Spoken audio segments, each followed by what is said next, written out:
Hello everyone, I'm Dan. Today is Friday, July the 10th, 2020. It's about 11:30 a.m. It is 93 degrees Fahrenheit. That's the heat index. And the humidity is 68% here in East Texas. This is the hive I ended up putting the BetterComb in. I did have a double stacked deep nucleus colony that I went ahead and put in a 10 frame hive, and then I added a super with the BetterComb. Now I haven't been in this hive in 2 weeks. It's been exactly 2 weeks since I've done this. So I'm going to go ahead and smoke them a little bit, and then we'll see if they're working on it yet. Okay, now these bees, I actually got them from a cutout I did, and they're a feral colony, and we'll see if they'll work this comb. My other bees will definitely work the comb. All right, let's see what we have here. I'm gonna go ahead and set this on the side.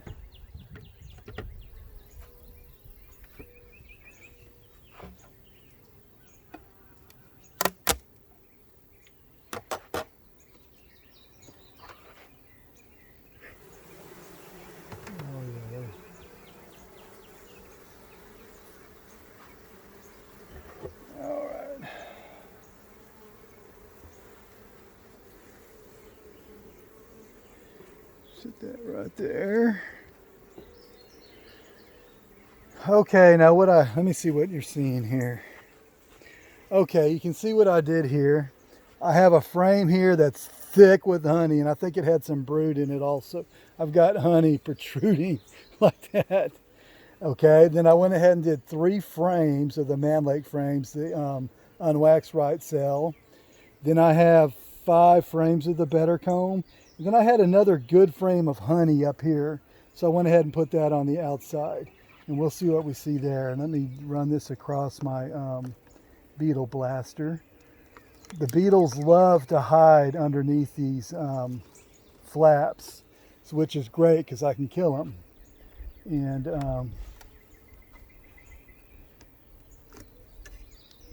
let's see if any of y'all wonder if a beetle trap works, a beetle blaster works, whether or not it does. Here you go. Now I have my camera on 2 times magnification. I say camera, my phone. So I hope the pictures come out well.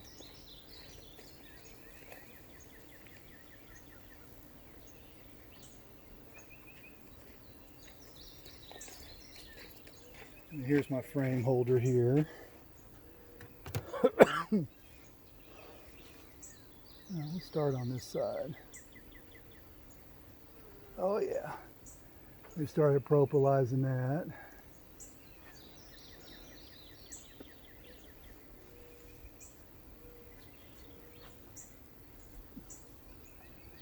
Sucker's heavy. Sorry, ladies. Try not to roll these girls.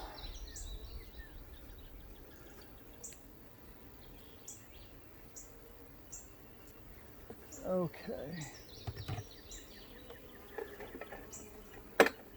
Now, you can see I have some brood on here with honey also. If you just want to look at my frame.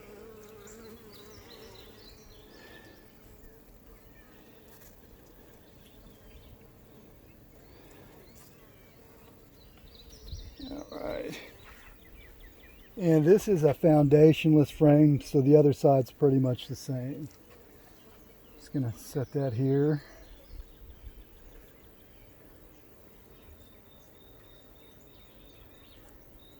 All right.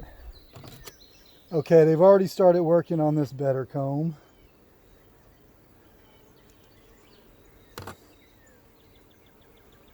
Oh gosh. Okay.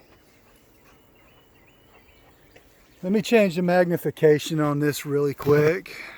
I'll attempt to. All right.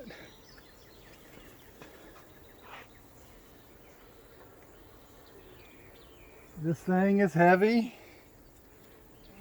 All right, they've got it full of nectar already. Okay. It's hard for me to see with the sun. But this is full of nectar. Okay, if y'all can see. All right, I'm going to flip this around. Again, this is the BetterComb frame. Golly, wow. All right. You can see it says BetterComb there. I hope you can. And they're capping the honey here. Okay. That's full of nectar. And I'm not sure whether the frame, the cells at the top may be stretching a little bit. You can see where it's a little more bulky at the bottom. This is embedded with 4 wires. Okay, yeah, that is stretching up top. Okay, this hive does have a screened bottom board. Okay, and there's a ton of bees down there. So, I mean, some may argue that, well, you didn't have enough bees in the hive. Well, you tell me what I'm supposed to do. I had 8 or 9 frames. I'm sorry, 9. Actually, I had 10 frames full of bees, brood, and honey in a double stack nucleus colony. I put them in a 10-frame hive and gave them space. So that's what you're supposed to do with comb. So there's no arguing that there isn't enough bee space, enough population, because that's exactly what you're supposed to do. Okay. All right. It's full of nectar also. Okay, now it isn't even hot yet. All right. So I'll let y'all see this. Again, this is a BetterComb frame. Y'all just be the judge of what y'all think's going on here. Look at the bottom there. Try and get a good angle for you.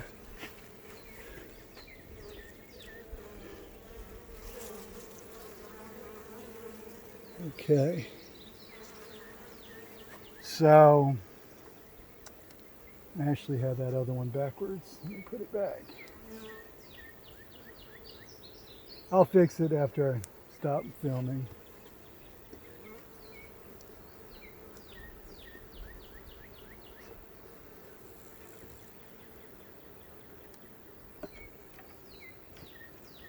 Okay. Actually, I'll do it now because I need to make some space. Man, that sucker's heavy. Whew, I'm glad I came out here and checked this.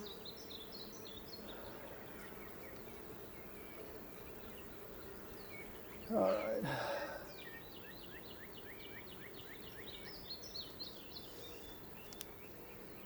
All right. 3rd frame. They're filling it with nectar. Okay, I don't know whether or not you can see in there. All right, let me flip it around.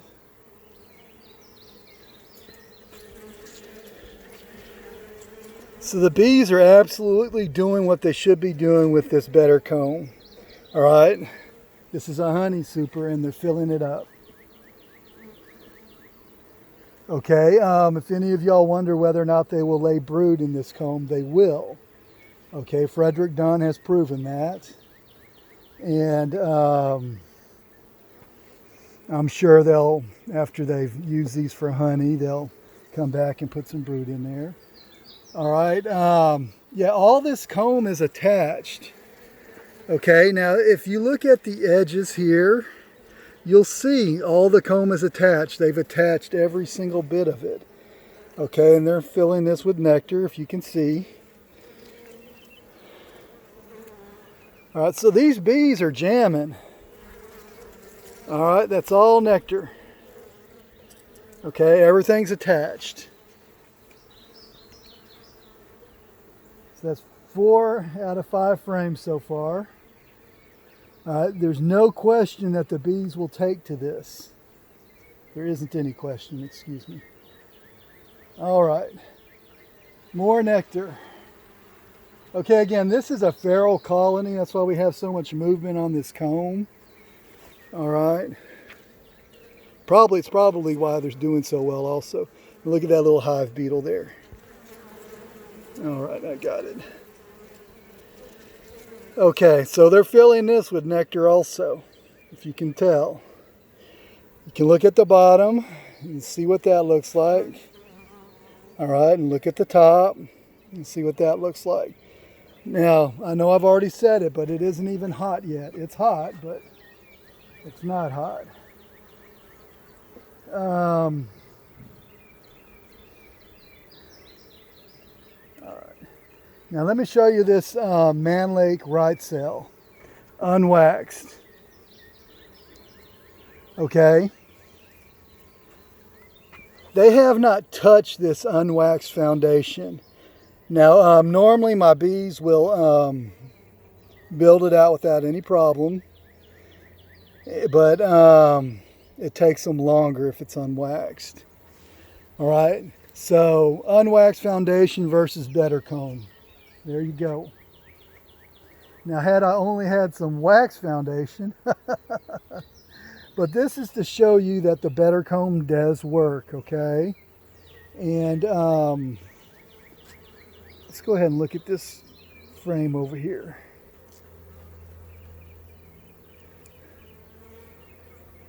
Now, looking at that first frame and how it's already starting to stretch a little bit, I have my doubts that the wires are going to be enough, but we're going to see, and we'll keep following this through August.